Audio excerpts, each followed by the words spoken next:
Halo semuanya, selamat datang di channel Hobi Movie. Seduh kopimu, mari menonton bersamaku.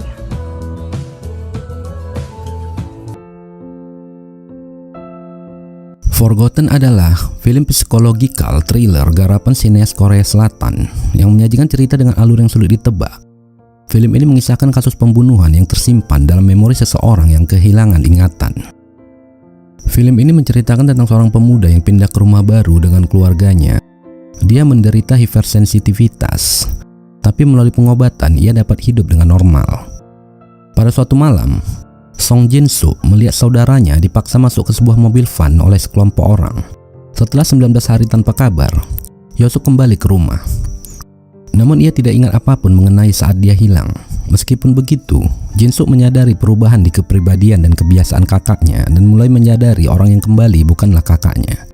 Sementara itu, Jin-soo selalu mendengar suara dari ruangan yang dikunci untuk menyimpan barang pemilik rumah sebelumnya. Lanjut guys. Film dimulai dengan diperlihatkannya seorang pria dengan keluarganya yang sedang dalam perjalanan. Dia bernama Jin-soo. Dia baru saja terbangun dari tidurnya. Keluarga kecil ini akan pindah ke rumah baru mereka. Jin-soo memiliki abang yang bernama Jo-suk. Jin-suk merasa tak asing melihat rumah itu. Seolah-olah dirinya pernah ke rumah ini namun dia tak ingat sedikit pun. Abangnya yaitu Jo-suk adalah siswa yang cukup pintar. Dia memiliki talenta untuk segala bidang, mulai dari ilmu pelajaran umum, musik, bahkan olahraga. Dia memiliki cukup banyak prestasi dan hal itu membuat Jin-suk bangga padanya. Rumah baru yang akan mereka tempati pun mulai diisi barang-barang. Jo-suk lalu menempelkan kalender di tembok yang dimana terlihat saat itu tahun 1997. Tanpa sengaja, Jisoo melihat sebuah kamar yang terkunci. Dia pun menanyakan pada abangnya tentang hal itu. Jo-suk mengatakan bahwa pemilik sebelumnya memohon agar mereka tidak membuka kamar tersebut dikarenakan masih banyak barang-barang berharga yang tersimpan di dalam. Jin-suk yang mendengar penjelasan abangnya ini pun memahami dan dia setuju untuk berbagi kamar dengannya berdua. Di tengah malam, saat mereka makan bersama, Jin-suk mendengar suara dari atas loteng. Dia pun menanyakan hal itu pada keluarganya, namun yang lain mengatakan mungkin itu suara guntur. Kebetulan malam itu hujan yang cukup deras dan gemuruh sedang menyambar. Waktu menunjukkan jam 11, Jin-suk dan abangnya pun akan beristirahat. Seketika dia mendengar suara seperti sebelumnya dari dalam kamar tersebut. Jin-suk yang penasaran coba mendekati dan mencari tahu dengan membuka pintu kamar. Namun tiba-tiba abangnya pun muncul di belakangnya dan dia pun mengurungkan niatnya.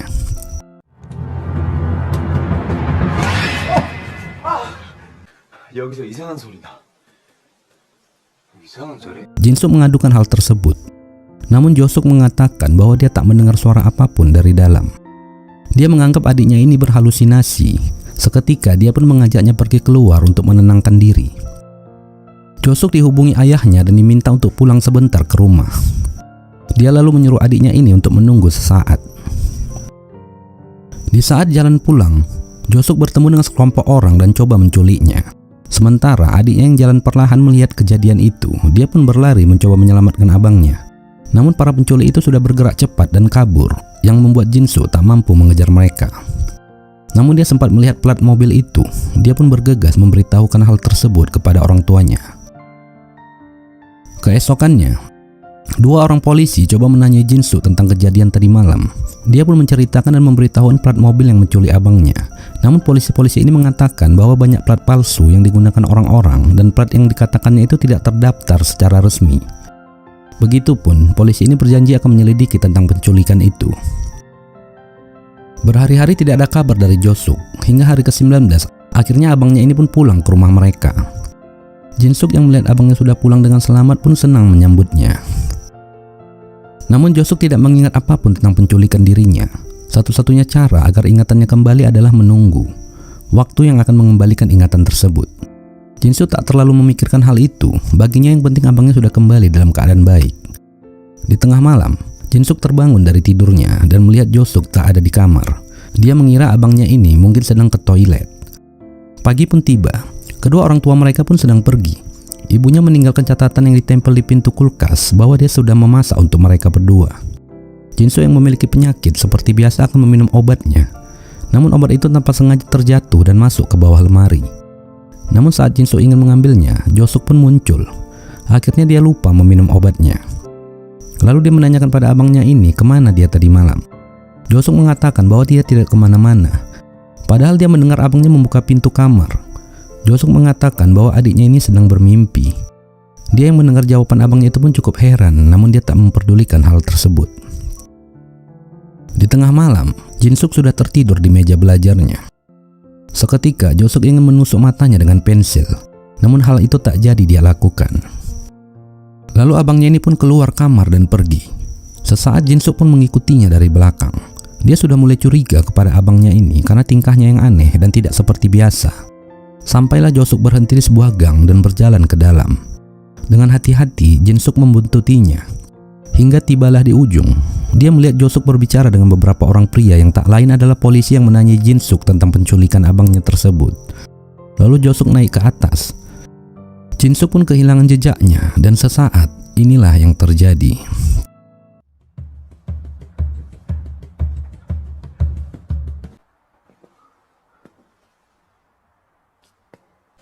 아이 씨발 왜 여기까지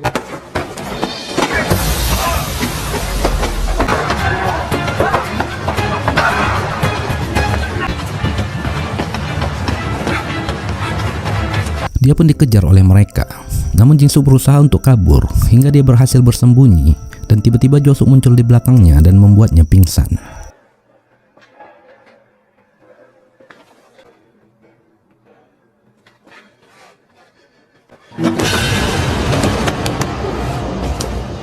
Esok paginya, Jin-suk sudah terbangun di meja belajarnya dan melihat abangnya masih berada di tempat tidur. Sontak hal itu membuatnya kaget. Josuk pun heran melihat tingkahnya. Dia pun lari ke toilet dan mengunci dirinya di dalam. Jin-suk menanyakan tentang kejadian tadi malam kepadanya. Dia menganggap pria itu bukanlah abangnya. Hingga dengan perlahan dia pun keluar lalu disergap oleh Josuk dan meyakinkan dirinya bahwa tadi malam dia naik taksi membuntuti abangnya itu hanyalah mimpi dan apa yang dilihatnya tidaklah nyata. Itu semua karena dia lupa meminum obatnya yang jatuh sewaktu sarapan pagi. 아무것도 내가 안 먹었구나. Penjelasan abangnya itu sesaat membuatnya percaya bahwa dia hanya bermimpi dan kejadian itu tidaklah benar. Namun tiba-tiba dia melihat isi pensil di mejanya yang tadi malam ingin ditusuk ke matanya. Hal ini menyadarkan Jin-suk bahwa abangnya pembohong dan kejadian tadi malam itu bukanlah mimpi.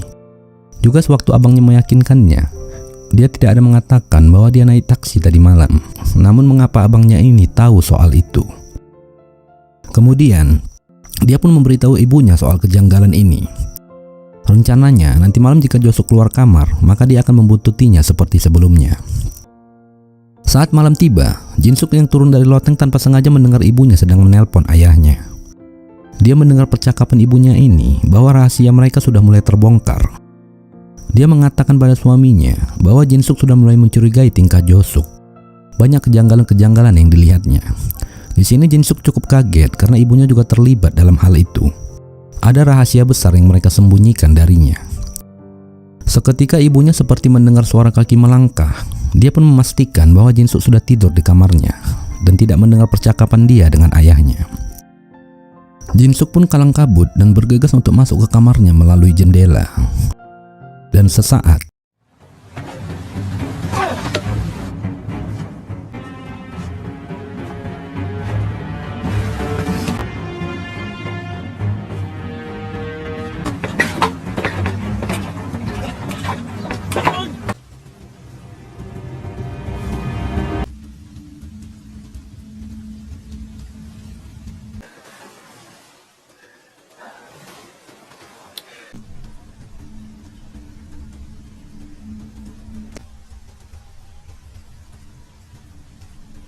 karena dirinya sudah merasa ada yang tak beres dalam keluarga ini, dia pun pergi keluar rumah melalui jendela dan ingin melapor ke kantor polisi.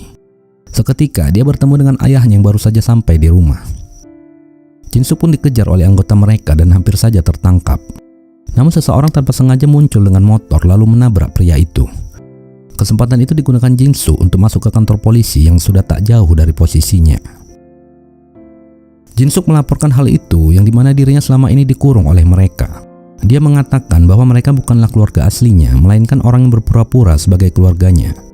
Lalu polisi pun membacakan identitas Jin Suk bahwa dia kelahiran tahun 1977 dan sekarang berumur 41 tahun. Mendengar hal itu, Jin Suk pun kaget. Dia merasa dirinya baru berumur 21 tahun, yang dimana saat ini adalah tahun 1997. Polisi yang mendengarnya pun tertawa dan memintanya untuk melihat kalender. Saat ini adalah tahun 2017 dan usianya adalah 41 tahun. Jin Suk pun shock mendengar hal tersebut. 야, TV 좀 틀어봐. 뉴스할 시간이요. 응? 예? 트럼프 대통령은 이례적으로 11,000장을 공개했고 또 백악관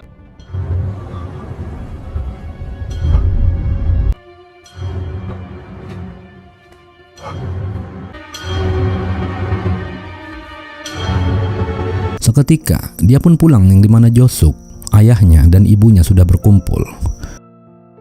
Dia pun mendengar suara musik dari atas. Segera dia menuju kamar itu, yang dimana kamar tersebut selama ini tidak boleh dimasuki siapapun. Dia melihat sebuah boneka manekin dan pisau dapur yang tergeletak di lantai dengan bersimbah darah.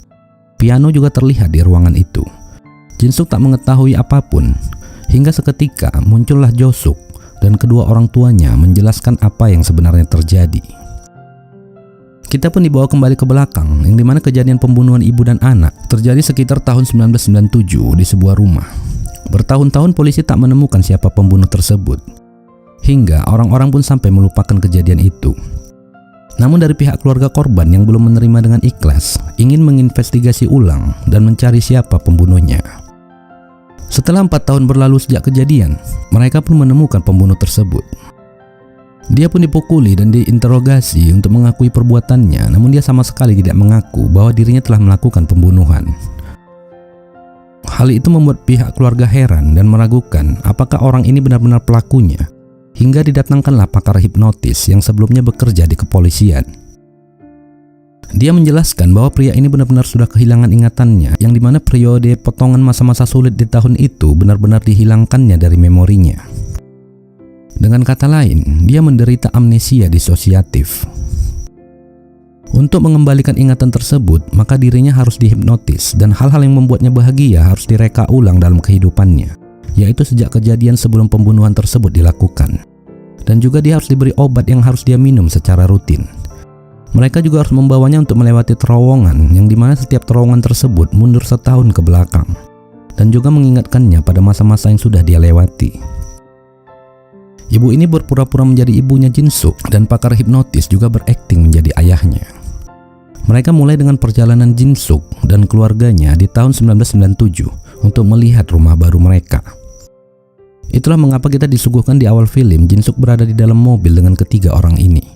Situasi itu adalah kejadian yang dialaminya bersama keluarganya, yang dimana saat itu mobil mereka tabrakan dan mengakibatkan ayah dan ibu aslinya Jin Suk meninggal dunia, sedangkan abangnya kritis di rumah sakit.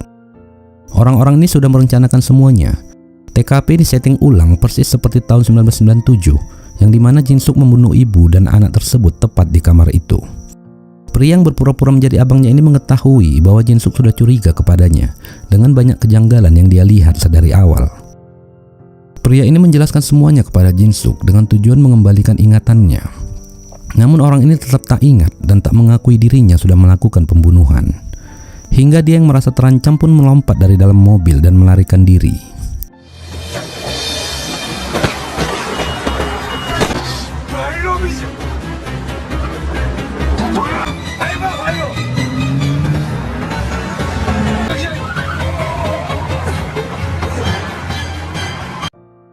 Mereka pun mengejarnya, dan tanpa diduga mobilnya menabrak tiang listrik yang ada di area tersebut. Jin Suk pucat melihat orang-orang di dalam mobil itu yang sekarat dengan berlumuran darah. Dia pun segera pergi, namun dia tak melihat situasi di sekitarnya. Dan tiba-tiba mobil dengan kecepatan tinggi pun menabrak dirinya sampai membuatnya terpental.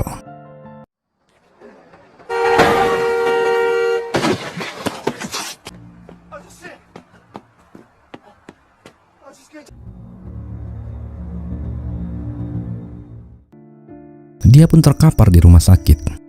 Kejadian tersebut mengembalikan ingatannya sewaktu dia bersama dengan keluarganya, yang dimana dia berada di dalam mobil untuk melihat rumah baru. Dan seketika kecelakaan menimpa mereka. 6 bulan kemudian, Krisis ekonomi pun melanda negaranya hingga hidupnya pun berubah turun drastis. Belum lagi kedua orang tuanya meninggal akibat kecelakaan itu dan abangnya kritis.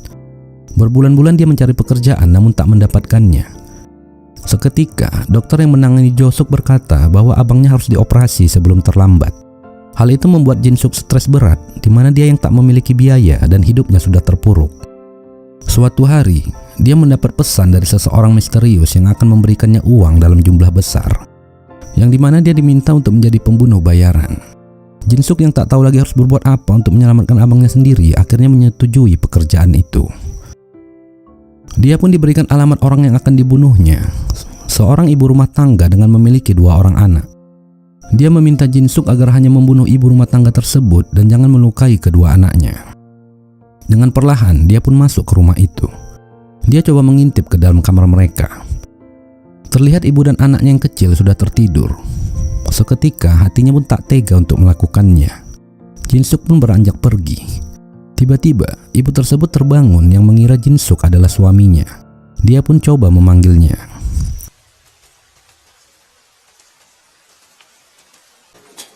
죄송해요. 제가 잠깐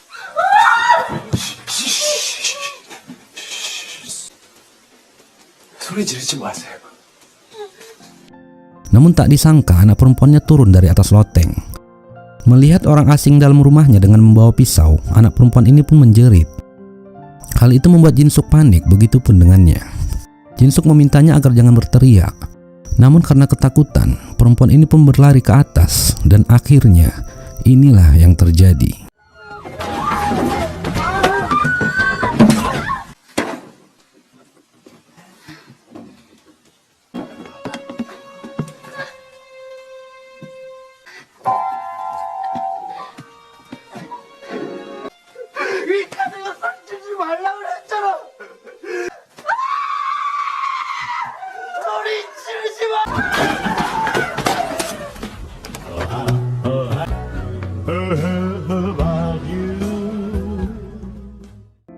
Tanpa sengaja, pria ini menusuk ibu dan anak tersebut hingga tewas. Lalu dia pun turun. Anak kecil itu muncul dari dalam kamar menanyakan pada Jin-suk tentang keberadaan ibunya. Dia pun memintanya untuk menghitung 1-100 sebanyak 10 kali, maka dia akan membawa ibunya ke kamarnya. Anak kecil yang polos ini pun menuruti apa kata Jin-suk. Seketika, dia melihat foto keluarga yang terpajang di ruang tamu, yang dimana suami dari ibu ini adalah dokter rumah sakit yang menangani abangnya. Ternyata dokter itu yang menyuruh Jin-suk untuk membunuh istrinya sendiri dengan tujuan untuk mendapatkan uang asuransi. Lalu anak kecil itu pun menelpon ayahnya dan mengadukan hal itu kepadanya, yang dimana ibu dan kakak perempuannya sudah tewas. Jin-suk pun menemui dokter ini dan mereka pun saling menyalahkan satu sama lain. Pria ini mengatakan kenapa dia begitu tega memintanya untuk membunuh istrinya sendiri. Dokter ini pun memberikan alasannya bahwa dia ingin mendapatkan uang asuransi dari kematian istrinya agar hidup anaknya sejahtera. Lalu dia menyalahkan Jin-suk, yang dimana dia melanggar kesepakatan bahwa dia memintanya untuk membunuh istrinya saja tanpa melukai kedua anaknya. Namun dia juga membunuh anak perempuannya. Hingga dokter yang sudah emosi ini ingin membunuh Jin-suk saat itu juga. Tapi justru dia yang terjatuh dari atap gedung tersebut. Adegan pun kembali ke rumah sakit. Pria ini ternyata sudah menunggu Jin-suk sadar dan ingin membunuhnya dengan racun yang akan disuntikkannya kepadanya. Tiba-tiba Jin-suk mengatakan padanya bahwa dia sudah mengingat semua kejadian itu dan ingin meminta maaf kepada keluarga korban.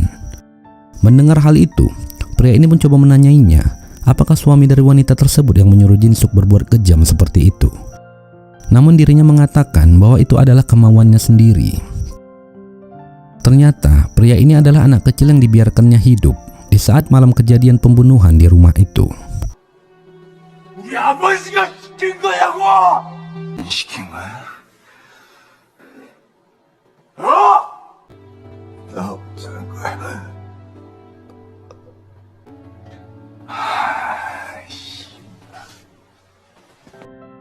Merasa semua ini sudah terungkap, akhirnya pria itu pun bunuh diri dengan melompat dari atas, dan Jin-suk pun juga mengakhiri hidupnya dengan menyuntikkan racun itu ke tubuhnya.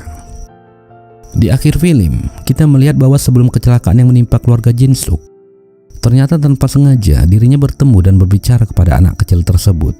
yang dimana dia juga sedang berlibur bersama keluarganya. 아, 5살이야.